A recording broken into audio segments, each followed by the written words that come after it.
इस कार्यक्रम में वहाँ उपस्थित हुए और खास करके जो कैमला गांव जहाँ पर ये रैली थी, पूरा गांव का गांव और सब किसान उसमें थे, तो वहाँ उपस्थित हुए थे। लेकिन जैसा कल तय हुआ था उसमें से उन लोगों ने उस वायदे को उल्लंघन करके और कुछ लोग तो वहाँ रुके रहे जहाँ का तय हुआ था, लेकिन कुछ नौजवान उनके द्वारा चाहे उकसाए गए होंगे चाहे अपने आप आए होंगे, लेकिन उस वायदे का उन्होंने उल्लंघन किया, निभाया नहीं। हमारे नेता जो भी मंच पर पहुंच रहे थे सब पहुंचे हुए थे।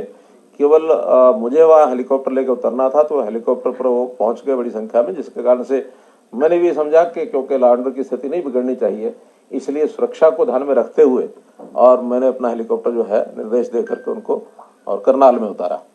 तो इसलिए कुछ समय के बाद हमारे प्रदेश अध्यक्ष उनका भाषण हुआ, शिक्षा मंत्री उनका भाषण हुआ, वहाँ जो विधायक हैं उनका हुआ और जो नेता वहाँ पहुंचे थे सबके भाषण हुए।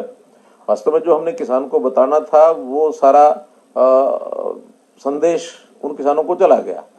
आखिर तो हमने अपने विषय बताने थे वो बता दिए गए, वो मैंने बताने थे या हमारे बाकी नेताओं ने बताने थे, उसमें कोई बहुत बड़ा अंतर नहीं था। लेकिन चूंकि गांव के ग्रामीण क्षेत्र के उन लोगों को एक अपेक्षा थी कि मुख्यमंत्री आज आएंगे और उस इलाके के लिए कुछ ना कुछ विकास के कार्यों के नाते से घोषणाएं करेंगे, मुझे करनी भी थी। अब ये ठीक है कि वो घोषणाएं तो मैं यहाँ से भी कर सकता हूँ, वहाँ से भी कर सकता हूँ, कोई उसमें अंतर पड़ने वाला नहीं है। उस इलाके के विकास के काम के लिए लगभग 100 करोड़ रुपए की योजनाएं आज मुझे जो वहाँ बतानी थी वो निश्चित रूप से फिर किसी मौके पर उनको बता दी जाएगी।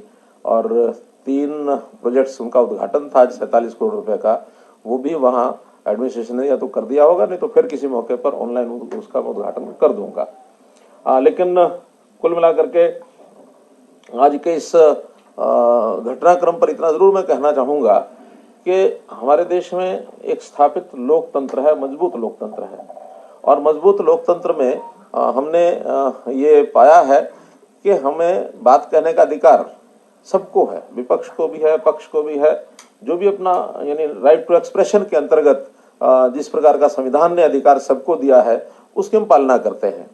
हमने कभी भी इन तथाकथित किसान नेताओं के जो वक्तव्य है उनको कभी रोका नहीं। उनके जो आंदोलन चल रहे हैं वो चल ही रहे हैं।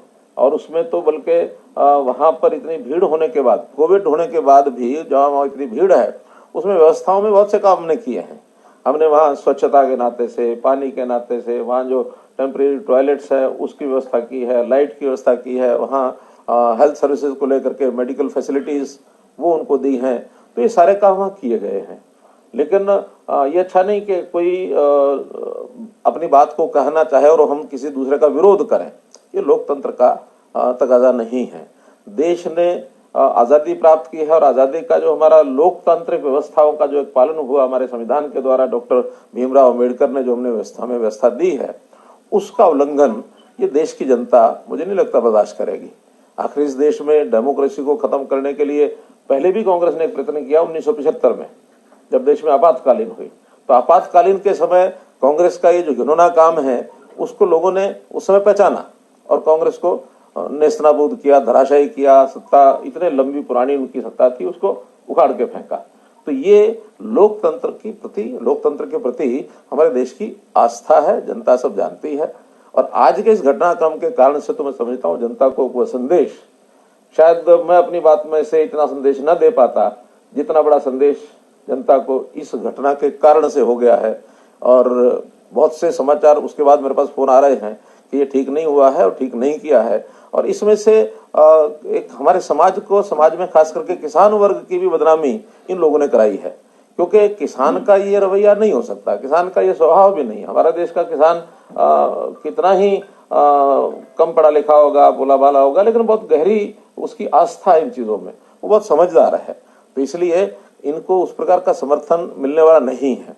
और इसमें भी अगर मैं किसी को, एक व्यक्ति को जिम्मेवार ठहराऊं, तो उसमें जो परसों से वीडियो चलाया गुरनाम सिंह चड़ूनी ने, तो गुरनाम सिंह चड़ूनी ने जो जिस प्रकार का उकसाने का काम किया कि मुख्यमंत्री की जो ये सभा है, ये पंचायत है, ये नहीं होने देंगे, और उन्होंने अपने नौजवानों को या अपने जो साथ लगे उनके लोग हैं उनको आह्वान किया कि मरोड़ निकाल देंगे, ये करेंगे, वो करेंगे। मरोड़ निकालने का विषय नहीं है मेरा। तो क्या, मैं समाज का प्रतिनिधि हूँ, जनता का प्रतिनिधि हूँ, मेरी कोई मरोड़ नहीं है। मुझे तो जनता के आशीर्वाद से ये स्थान अगर मिला है तो ये जनता की अगर मरोड़ों निकालनी है तो उनके सामने आ जाएगी, उसमें कहीं कोई देरी नहीं लगेगी। इसलिए अब वो बहुत ज्यादा एक्सपोज होते जा रहे हैं और इस आंदोलन के पीछे अगर हाथ है तो मैं समझता हूं कांग्रेस पार्टी का बड़ा हाथ है, कम्युनिस्टों का बड़ा हाथ है। तो ये सारे लोगों को भी इस बात का ध्यान में आता है कि ये कोई तौर तरीका नहीं है, क्योंकि कांग्रेस के लगातार वक्तव्य इस प्रकार के आ रहे हैं, उकसाने के सबके सामने हैं, और जो नेता इनके जितने भी आंदोलन पर बैठे हैं और जो बातचीत में भी जाते हैं वो सब कम्युनिस्ट विचारधारा के हैं। वो कम्युनिज्म जिसका नेस्तनाबूद हो गए, बंगाल में हो गए, चाइना में हो गए, रूस में हो गए,